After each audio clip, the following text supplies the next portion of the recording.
बस अभी तो ऐसा लग रहा है कहीं से कुछ भी पता लग जाए और किसी तरह से हमारे नंबर इस एग्जाम में आ जाए और हम पास हो जाएं। बहुत ऐसे घुट्टी मिल जाए, कुछ ऐसा मिल जाए जो आपको बहुत ज़्यादा नंबर दिला के इतनी इंपॉर्टेंट मिल जाए जिससे कि हमारा एग्जाम जो है बहुत अच्छा हो। सभी आई होप सभी बढ़िया होंगे। इधर उधर की गोल मोल बातें ना करते हुए बस बात करते हैं आज के स्पेशल टॉपिक की, जो है हमारे पास फिजिक्स क्लास 12, जो कि हमारा 20 फेब को एग्जाम होने वाला है।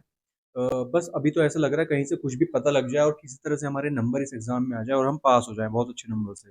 आप लोगों को भी लगता होगा कि ऐसे कहीं से कुछ ऐसे घुट्टी मिल जाए, कुछ ऐसा मिल जाए जो आपको बहुत ज़्यादा नंबर दिला के चला जाए अचानक से और एग्ज़ाम आपका बढ़िया हो जाए, क्योंकि टाइम बहुत कम है। जिन लोगों के पास फिजिकल का एग्ज़ाम है उनके जस्ट एक दिन बाद ही फिजिक्स का एग्ज़ाम होने वाला है, तो आप लोगों को बहुत ही कम टाइम दिया गया है just for the physics exam. तो आप लोगों को उसके लिए पहले ही प्रिपेयर रहना पड़ेगा। फिजिक्स क्लास जो आपकी भी होने वाला एग्ज़ाम 12th क्लास का, तो उसको आपको 15 से पहले पहले प्रिपेयर रखना होगा, ताकि आप कम से कम उसको एंड में जाके रिवाइज कर पाएँ प्रॉपर्ली, क्योंकि फिजिकल भी आपको देना है। जिन लोगों के पास फिजिकल नहीं है उन लोगों के लिए तो गुड एंड वेल, अदरवाइज आपको तो पहले से प्रिपेयर रहना पड़ेगा। तो अभी सभी के माइंड में लगभग यही चल रहा है कि कहीं से कुछ ऐसा पता लग जाए, कहीं से कुछ डेरिवेशन इंपॉर्टेंट मिल जाए जिससे कि हमारा एग्जाम जो है बहुत अच्छा हो जाए।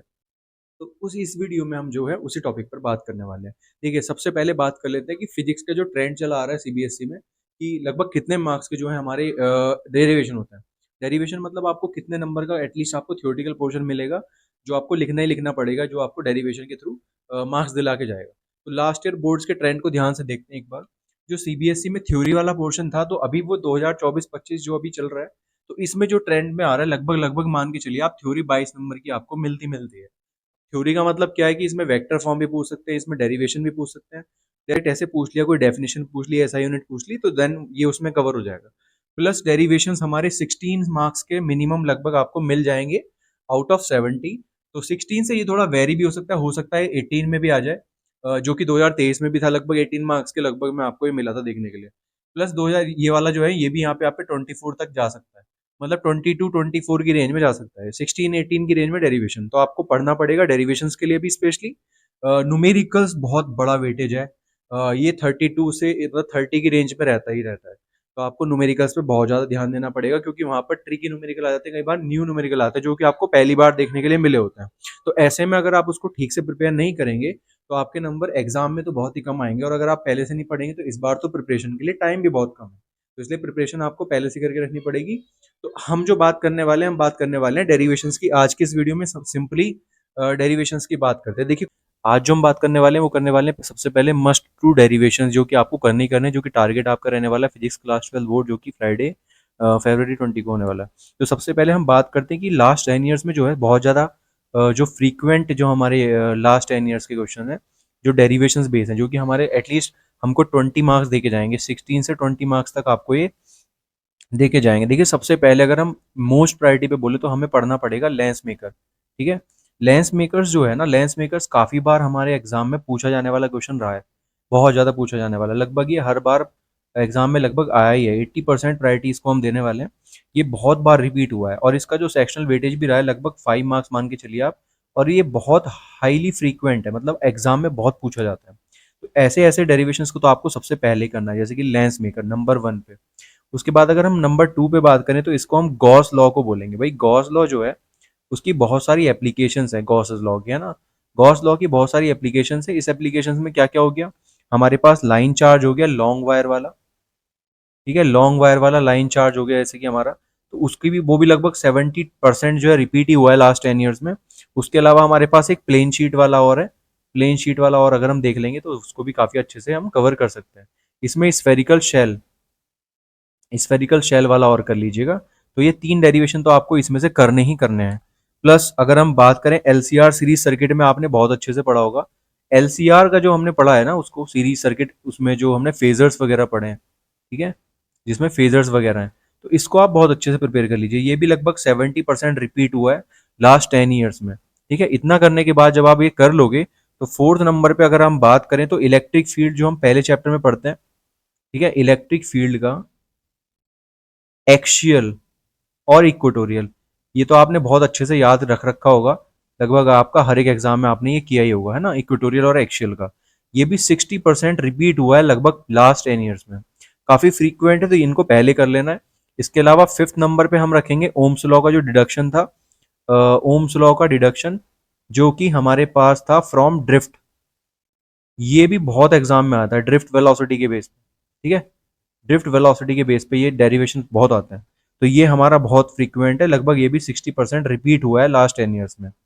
उसके बाद मैग्नेटिक फील्ड जो है 6 नंबर पे अगर हम बात करें, मैग्नेटिक फील्ड, ठीक है, मैग्नेटिक फील्ड जो कि हमारे सर्कुलर लूप पे था, सर्कुलर लूप, ठीक है। Magnetic field circular loop axial point पे जो है था ना एक्सिस पे, उसकी सर्कुलर लूप की एक्सिस पर मैग्नेटिक फील्ड क्या होगी। तो ऐसे ऐसे डेरिवेशन तो हमने बहुत पहले कर लेने हैं।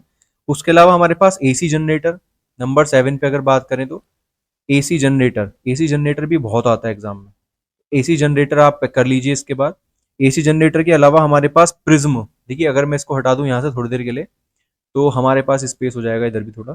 तो एसी जनरेटर के बाद आप कर लीजिएगा थोड़ा सा, ठीक है, प्रिज्म वाला डेरिवेशन। प्रिज्म वाला आपने देखा होगा ना, मिनिमम डेविएशन वगैरह फाइंड करते हैं इसमें हम। तो 8 नंबर पे हम प्रिज्म को डालते हैं। तो प्रिज्म का डेरिवेशन मिनिमम डेविएशन वाला कर लीजिए, लगभग आधा मान के चलिए इसको, हर साल ही ये रिपीट होता होता रहा है पहले भी, तो अब की बार भी हो सकता है आपको मिले। इसके अलावा मिरर फार्मूला, मिरर फार्मूला यानी कि 1/f = 1/v प्लस 1/u, ये डेरिवेशन आपका बहुत आता है कॉन्वेक्स कॉनकेव के केस में। इसके अलावा आपको एक और बता देता हूँ, आइंस्टीन की फोटो इलेक्ट्रिक इक्वेशन जो हमने देखी थी आइंस्टीन की, ठीक है, आइंस्टीन की जो हमारी फोटो इलेक्ट्रिक इक्वेशन है, तो वो आप देख लीजिएगा एक बार, क्या है हमारी इक्वेशन उसको देख लीजिए। स्पेलिंग पूरी लिख देता हूँ, आइंस्टीन फोटो इलेक्ट्रिक इक्वेशन, ये हमारे पास जो है करने के लिए आपको मिल जाएगी। तो ये हमारे पास कुछ इंपॉर्टेंट चीजें जो आपको सबसे पहले करनी है। देखिए, आपको अगर कोई भी चीज करनी है तो लगभग आप अगर पहले से प्रिपेयर कर लें, जैसे कि मान लीजिए ये मैंने आपको बताया कि आपको इतना कर लेना, तो आप 50% ऑलरेडी तैयार हैं उस एग्जाम के लिए। अगर आपने इतना प्रिपेयर कर लिया, अब इतना कर लिया, तो आपको अपने आप ही कॉन्फिडेंस आ जाएगा। जरूरी नहीं है कि ये सारे डेरिवेशन आए, लेकिन हाँ, अगर न्यूमेरिकल्स अगर इनसे बेस पे मिलता है आपको तो आप उसे छोड़ेंगे नहीं एटलीस्ट। इसके बेस पे आपको केस स्टडीज भी मिलेंगे, न्यूमेरिकल भी मिलेंगे, तो आप एटलीस्ट वो तो कर ही ले रहे हो।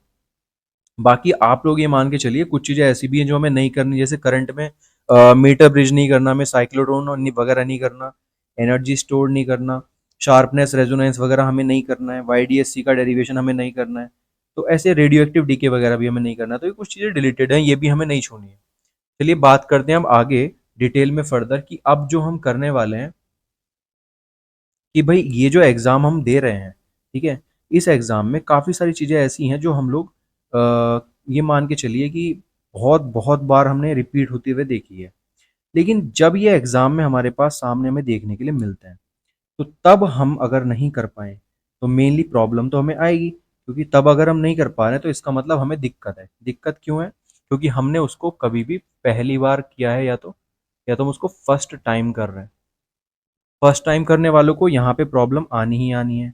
अब जो फर्स्ट टाइम कर रहे हैं उनको तो प्रॉब्लम आएगी, लेकिन जो हाँ, जो बहुत पहले से रिपीट कर रहे हैं या उनको बहुत अच्छे से आती है चीज़ें, तो वो उसको रिवाइज़ टाइमली कर लेते हैं। तो रिवाइज़ टाइमली कर लेते हैं तो फिर तो हमें कोई इश्यू है ही नहीं। अब अगर बात करें तो हमें पढ़ना क्या-क्या है, अगर डिटेल में हम बात करें, तो हमें देखिए सबसे पहले तो इलेक्ट्रिक फील्ड वाला जो भी हमने किया था अभी, तो ई एक्सियल आप ज़रूर कर लेंगे, डाइपोल वाला, ठीक है, डाइपोल वाला। ये आपको बहुत अच्छे से कर लेना है। उसके बाद ई इक्वेटोरियल वाला आपको कर लेना है सही से। इनमें से आपको एक हो सकता है मिल जाए, हो सकता है दोनों ही मिल जाए।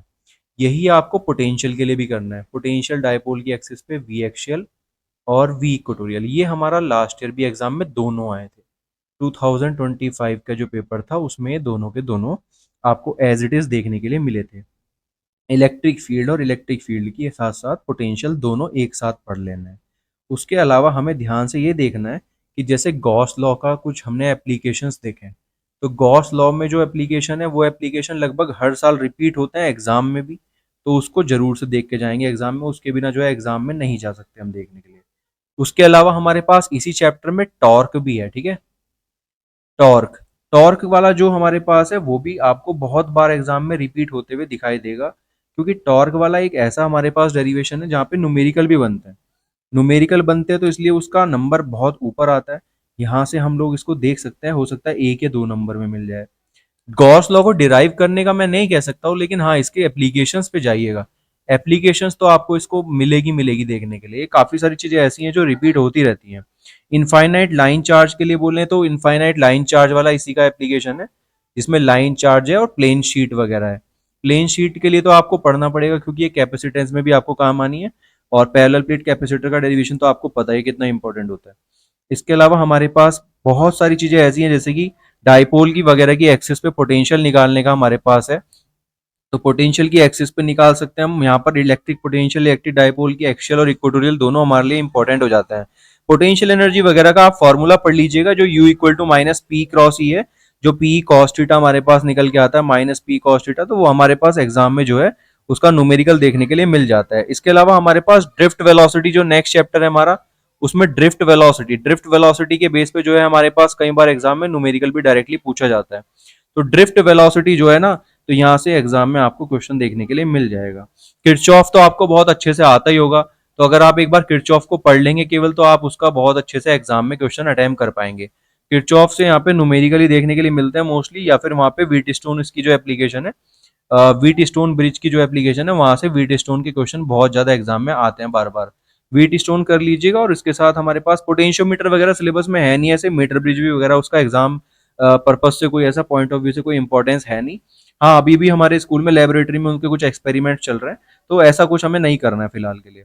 उसके अलावा हमारे पास बायो सावर्ट लॉ बहुत इंपॉर्टेंट चीज आ जाती है हमारे पास निकल के, कि भाई बायो सावर्ट क्या होता है। बायो सावर्ट के बेस पे तो हमारे पास बहुत सारे छोटे मोटे डेरिवेशंस भी हैं, हालांकि उनको कभी भी ऐसे एग्जाम में बोर्ड में डायरेक्टली नहीं पूछते, उसके न्यूमेरिकल बहुत आते हैं। तो बोर्ड में उसके न्यूमेरिकल कर लीजिएगा, जैसे कि हमारे पास यहाँ पे एक लॉन्ग सोलोनॉइड का ना स्ट्रेट हमारे पास एक्सप्रेशन भी है वहाँ पे मैग्नेटिक फील्ड का। सोलेनॉइड की ना एक्सिस वगैरह पे ऐसे हमारे पास सोलेनॉइड वाला है, वहाँ पे डेरिवेशन आ जाता है कई बार कि सोलेनॉइड की बता दो भाई मैग्नेटिक फील्ड क्या होगी, तो जब B equal to mu naught N I होता है, तो उसी के बेस पे यहाँ पे एम्पियर सर्किटल लॉ के बेस पे यहाँ पे क्वेश्चन आ जाता है कई बार डायरेक्टली। तो ये इसको पढ़ लेंगे। उसके अलावा एम्पियर सर्किटल लॉ को एक बार जरूर देख लीजिएगा। उसके अलावा हमारे पास जो टोरॉइड वाला होता है, टोरॉइड वाला भी देख लीजिएगा, वो भी इसी की तरह ही है देखने के लिए बिल्कुल, है ना। कुछ डेरिवेशन लगभग 40-50 डेरिवेशन हमारे पास टोटल है वैसे, तो लगभग इतने तो हम नहीं कर पाएंगे, लेकिन हाँ जो मैंने शुरुआत में आपको बताया वो मिनिमम उतना तो आपको करना ही पड़ेगा। इसके अलावा हमारे पास जो बहुत अलग अलग चीजें करने की, जैसे कि हमारे पास फोर्स ऑन मूविंग चार्ज वगैरह है, तो वहां से F equal to Q V भी हमारे पास फॉर्मूला है। ये डेरिवेशंस तो नहीं, बट हाँ इनके न्यूमेरिकल्स बहुत आपको देखने के लिए मिलते हैं कि भाई किस तरीके से चार्ज मूव करता है और किस तरीके से वो पाथ बनाता है। तो पाथ बनाता है तो वहां पे ऐसे ऐसे क्वेश्चन आ जाते हैं, कई बार हेलिक्स पाथ है तो उसकी सर्कुलर पाथ है तो उसकी रेडियस बता दीजिए। इसके अलावा यहाँ पे हमारे पास दो पैरेलल वायर्स हैं, उनमें करंट अगर एक ही डायरेक्शन में तो अट्रैक्शन होता है, अगर अपोजिट डायरेक्शन में करंट फ्लो हो रहा है तो वहां पर रिपल्शन होता है। तो इस बेस पे भी कई बार एग्जाम में क्वेश्चन आता है, क्योंकि यहाँ से क्वेश्चन बनने के लिए बहुत कुछ है। न्यूमेरिकल्स बहुत सारे बन सकते हैं क्योंकि फॉर्मूले काफी सारे हैं। यहाँ के अलावा हमारे पास जो है भाई म्यूचुअल जो हमारा मोशनल ईएमएफ है, यानी कि है ना ईएमएफ जिसको हम कहते हैं, ईएमएफ वगैरह के बेस पे भी क्वेश्चन बनते हैं भाई। E equal to B L V हमारे पास जो फॉर्मूला है, E equal to B L V, इसके बेस पर भी हमारे क्वेश्चन बहुत सारे बन जाते हैं। इसके अलावा हमारे पास जो डेरिवेशन है म्यूचुअल और सेल्फ इंडक्टेंस है ना कॉइल का, भाई भाई हम अगर यहाँ पे देखें तो हमारे एग्जाम में भी कई बार ऐसे क्वेश्चन आ चुके हैं, जैसे म्यूचुअल इंडक्टेंस वगैरह निकालने के लिए जो कि हमारे पास दो कोएक्सियल लॉन्ग को इस तरीके से हमारे पास दो कॉइल होती है जिसका खुद का कुछ इंडक्टेंस होता है। तो यहाँ पे फॉर्मूला हमारा जो निकल के आता है उससे हमारे पास बहुत सारे न्यूमेरिकल भी पूछे जाता है, जहाँ पर हम लिखते हैं B equal to mu N I और दूसरे वाले का M equal to five upon I. तो ये हमारे पास कुछ क्वेश्चन आ जाते हैं बहुत सारे। इसके अलावा हमारे पास जो एसी है चैप्टर, वहाँ पे अलग अलग जो फेज है हमारे, जैसे कि 5/2 आगे चल रहा है कि पीछे चल रहा है, तो उसको हम सिविल से याद रखते हैं। अगर आपको याद हो तो सिविल कोड एक हमारा है कि भाई अगर कैपेसिटर और हमारे पास क्या बोलते हैं एलसीआर सर्किट में है, तो अगर कैपेसिटिव सर्किट है तो उसमें जो है आई वी, और मतलब करंट आगे और वी पीछे इस तरीके से, और अगर इंडक्टिव है तो वी आगे और आई पीछे, इस तरीके से हम उसको समझ सकते हैं सिविल कोड से। तो ऐसे बहुत सारे डेरिवेशंस उसमें छोटे मोटे दे रखे हैं, जिसमें कैपेसिटर अलग से purely capacitive, purely resistive, purely inductive circuit है। इंपेडेंस वगैरह के लिए बेस पे बहुत सारे न्यूमेरिकल आते हैं। तो एसी चैप्टर तो आप समझ लीजिए पूरा का पूरा न्यूमेरिकल बेस है, वहां से आप न्यूमेरिकल कीजिएगा दबा के, जिससे बहुत सारे आपके नंबर आ सकते हैं। इसके अलावा जो मैंने आपको बताया कि सिंगल सिंगल सरफेस से रिफ्लेक्शन जो हमारा होता है, सिंगल सरफेस से रिफ्रैक्शन, तो रिफ्रैक्शन के बहुत सारी वहाँ पे मिल जाएंगे आपको करने के लिए।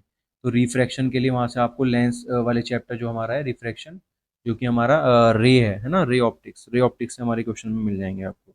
लेंस मेकर अभी बताया मैंने बहुत ज़्यादा इंपॉर्टेंट है रिफ्रैक्शन के केस में। तो लेंस मेकर जो है हमारा बहुत बहुत इंपॉर्टेंट है, क्योंकि ये बताया मैंने अभी 80% रिपीट होता है, चीज़ें बहुत सारी हमें देखने के लिए मिलती हैं। उसके अलावा हमारे पास एंगल जो रिलेशन है रिफ्रैक्टिव इंडेक्स वगैरह, प्रिज्म का डेविएशन है डेल्टा मिनिमम वाला, प्रिज्म वाला डेरिवेशन है वो हम देख लेंगे, क्योंकि वहाँ से हमारा प्रैक्टिकल भी होता है। और क्वेश्चन भी आता है उसका। और ये जो ग्राफ होता है वो ग्राफ बहुत इंपॉर्टेंट है हमारा, जो ग्राफ आपका बनता है वो ग्राफ किस तरीके से बनता है। तो यहाँ पे आई और ई बराबर होते हैं और ये डेल्टा मिनिमम यहाँ पे होता है, इस जगह हमारे पास आई और ई बराबर होता है। तो इस ग्राफ के बेस पे भी आपको क्वेश्चन देखने के लिए मिल सकता है। हाई गेंस के लिए अगर हम बात करें, ठीक है, हाई गेंस के लिए अगर आप बात करोगे तो यहाँ पे रिफ्लेक्शन, हाई गेंस के केस में रिफ्लेक्शन और रिफ्रैक्शन के बहुत सारे ऐसे क्वेश्चन हैं जो आपको रिपीटिव देखने के लिए मिलेंगे। या तो रिफ्लेक्शन आता है या फिर रिफ्रैक्शन, इनमें से एक आपको मिलता है। इसके अलावा हमारे पास बहुत सारी इसमें ऐसी छोटी मोटी चीज़ें, देखिए वाईडीएससी का जो डेरिवेशन है वो सिलेबस में अभी नहीं है, तो यहाँ से तो पक्का न्यूमेरिकल ही आएगा, तो न्यूमेरिकल आएगा तो न्यूमेरिकल के लिए पक्का कर लीजिएगा इस टॉपिक को। इसके अलावा हमारे पास नेक्स्ट जो चीज़ें निकल के आती हैं फ्रिंज विथ वगैरह के लिए, हाँ सिंगल स्लिट फ्रॉनहोफर के लिए आप जरूर कर लीजिएगा, क्योंकि सिंगल स्लिट ऐसे लिखा हुआ नहीं है, बट हाँ उसका डेरिवेशन बहुत इंपॉर्टेंट है, यहाँ से आ सकता है, उसको पढ़ लीजिएगा एक बार। न्यूमेरिकल बनते हैं इस चैप्टर से भी अच्छे खासे। डी ब्रोगली इक्वेशन के बेस पे बहुत सारे क्वेश्चन आते हैं, जो हमारा lambda is equal to H upon P है, ठीक है, ये हमारे पास यहाँ से एच अपॉन एम वी, इसको हम बोलते हैं H upon M V momentum. तो डी ब्रोगली इक्वेशन यानी कि जो हमारा नेक्स्ट चैप्टर है चैप्टर 11, तो इसमें डी ब्रोगली के बेस पे क्वेश्चन आपको मिल जाते हैं। यहाँ पे lambda equal to P equal to क्या होता है रूट में 2m के, ठीक है, तो एच अपॉन 2m के, इसके बेस पे न्यूमेरिकल बन जाते हैं कई बार। तो यहाँ से ये एटम और न्यूक्लियाई की अगर हम बात करें तो वहाँ पे डी ब्रोगली की जो हाइपोथेसिस है वहाँ से कुछ क्वेश्चंस आपको मिल जाते हैं। और अगर बात करें तो बहुत सारी चीज़ें ऐसी भी हैं जो हमें देखने के लिए मिलती हैं डायरेक्टली, जैसे कि हम बात करें अगर, तो M V R equal to N H upon two pi के बेस पे कई बार क्वेश्चन डायरेक्टली पूछा भी गया है बोर्ड में। एन एच अपॉन टू पाई इस इक्वेशन के बेस पे हमारा बोर पॉस्टुलेट वगैरह जो आप पढ़ते हो, तो वहाँ से क्वेश्चंस बन सकते हैं, बहुत सारे न्यूमेरिकल बनते हैं छोटे मोटे बोर थ्योरी के बेस पे, है ना। टोटल एनर्जी के लिए डेरिवेशन जो है हमारे पास, total energy, total energy of electron जो रिवॉल्व कर रहे हैं, तो इस तरीके से हमारे पास एक फार्मूला निकल के आता था आर वी के ई और पी का। तो है ना, के ई पी के फार्मूले पढ़ लेना एक बार, वहाँ से के ई क्या होती है, पी क्या होती है, टोटल क्या होती है, टोटल एनर्जी, इनके बेस पे क्वेश्चन आपको मिलेगा ही मिलेगा। ठीक है, ये डेरिवेशंस भी आपके आ सकते हैं यहाँ पे, रेडियस ऑफ nth ऑर्बिट वगैरह का। तो ये कुछ डेरिवेशंस बेस्ड चैप्टर्स हैं जहाँ पे आपको डेरिवेशंस देखने के लिए मिलेंगे। ऐसा नहीं है कि वहाँ पे बहुत सारी चीज़ें आपको नहीं मिलेंगी, बिल्कुल मिलेंगी, क्यों नहीं मिलेंगी। ये बहुत ऐसी ऐसी चीज़ें हैं मोस्ट इंपॉर्टेंट, अगर आप इनको ध्यान दें तो 12th क्लास को ध्यान में रखते हुए ये सारी हमारी इंपॉर्टेंट डेरिवेशन है। काफ़ी सारी चीज़ें ऐसी भी होती हैं जो आपको डायरेक्टली पूछ ली जाती हैं, काफ़ी सारी ऐसी होती है जो आपको न्यूमेरिकल बेस पूछी जाती हैं। तो ये वो डेरिवेशन है जो आपको सबसे पहले करना है। सेल्फ इंडक्टेंस म्यूचुअल इंडक्टेंस तो सोलेनॉइड का हर बार लगभग रिपीट होता ही है, तो सेल्फ और म्यूचुअल इंडक्टेंस पे तो बहुत ज़्यादा फोकस रखिएगा सोलेनॉइड के। यहाँ से क्वेश्चन तो बनता ही है, साथ साथ न्यूमेरिकल भी आपको डेरिवेशन बेस भी मिलेगा और न्यूमेरिकल भी मिलेगा। एलसीआर सर्किट से बहुत ज़्यादा क्वेश्चन आते हैं न्यूमेरिकल, तो उसको भी ध्यान में रखिएगा। उसमें हमारे पास एक रेजोनेंस जो है, तो रेजोनेंस कंडीशन आप जरूर पढ़ लीजिएगा, रेजोनेंस कंडीशन क्या होती है और कंडीशन से किस तरीके से न्यूमेरिकल किए जाता है, तो ये आप पढ़ लीजिएगा। तो काफ़ी सारी चीज़ें आपके लिए हो गई, अगर आप इसको पहले कर लेंगे तो आपको अच्छे खासे मार्क्स आपको मिल जाएंगे। पोटेंशियल के साथ साथ कैपेसिटेंस वाला जो पोर्शन बचा है हमारे पास कैपेसिटेंस। कैपेसिटेंस बोर्ड में काफ़ी ज़्यादा अमाउंट में मिल रहा है, 5 नंबर तक के क्वेश्चन डायरेक्टली आ रहे हैं यहाँ से, जैसे कि पैरेलल प्लेट, ठीक है, पैरेलल प्लेट कैपेसिटर बहुत ही आसान है, विद और विदाउट डाइलेक्ट्रिक स्लैब, ठीक है, विद और विदाउट डाइलेक्ट्रिक स्लैब दोनों आपको मिल जाएंगे। तो ये आपको बहुत अच्छे से पक्का कर लेना है, क्योंकि एनर्जी स्टोर्ड वगैरह इसी में रिलेट करती हैं, तो इनको पहले करना, क्योंकि यहाँ पे आपको मिलेगा बहुत ज़्यादा फील्ड डाइलेक्ट्रिक और विदाउट डाइलेक्ट्रिक, ये लगभग एग्जाम में पूछा था। कैपेसिटेंस के बेस पे एक सीरीज पैरेलल और देख लीजिएगा, वो वैसे बहुत आसान है, C1 C2 वाला। और इस तरीके से एक C1 और C2 सीरीज और पैरेलल कनेक्शन में किस तरीके से हमने तीन तीन दिखाए थे उसमें, इस तरीके से कि तीन है कनेक्टेड, C3 भी है, और इसका डेरिवेशन बोर्ड में डायरेक्टली पूछा गया था। तो ऐसे हमारे पास बहुत सारी चीज़ें जो 10th वाली भी थी वैसे बेस पे भी मिलती हैं, और जो 12th में वो भी मिलती है। कूलाम्स लॉ की वेक्टर फॉर्म वगैरह ठीक से पढ़ना। बाकी एक बात का ध्यान रखना, पेपर आपका बहुत ही क्लोज है, तो 15 से पहले पहले इनको प्रिपेयर कर लो, सो दैट आपको बाद में ज़्यादा टाइम ना लगे रिवीजन करने में, अदरवाइज आपको बहुत ज़्यादा टाइम लग जाएगा।